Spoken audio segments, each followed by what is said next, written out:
Hello મિત્રો, કેમ છો? તો બધા મજામાં છો? સ્વાગત છે મારા નવા મિની બ્લોગની. તો બધાને જય માતાજી અને જય શ્રી રામ. તો મિત્રો, મેં બૂટ પહેરીને થઈ ગયો છું રેડી અને હવે જવાનું છે મારે રનિંગ કરવા. તો મારા મિત્રો ગયા છે એને રામ રામ પહેલાં કરી નાખીએ બે મિત્રોને. તો હવે જવાના છે મારે રનિંગ કરવા. તો અમે ત્રણેય મિત્રો જે છીએ તે જવાના છે રનિંગ કરવા. અને આ જે રોડ છે એની પર મારે રનિંગ કરવાનું છે. પહેલાં પૂગી જાય બાપા સીરામના મંદિરે.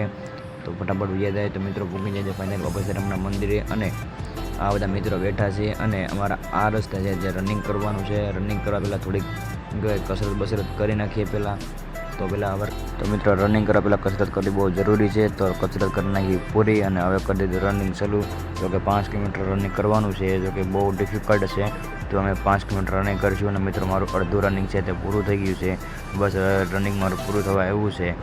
તો ફાઇનલી મિત્રો મારું રનિંગ જે છે તે પૂરું થઈ ગયું છે ને હવે હું થોડોક રિલેક્સ થઈ જાઉં છું કે હું 5 કિલોમીટર દોડ્યા હોય તો પૂરો ખાવા પડે થોડોક એવો.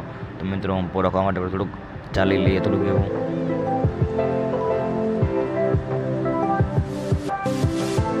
મિત્રો ચાલીને થાકી ગયો ને હવે ઘડીક હું બેઠી જાઉં છું કેમ કે આરામ થોડોક પોરો ખાઈ લે તો થોડુંક સારું પડે ને હવે શું કહેવાય જવાનું છે ઘરે. તો મિત્રો કેવો લાગ્યો વિડીયો અને હા યાર ગમે તો લાઈક ફોન છે ને સબસ્ક્રાઈબ કરવા ભૂલતા. મળીએ પછી નવા વિડીયો બાય.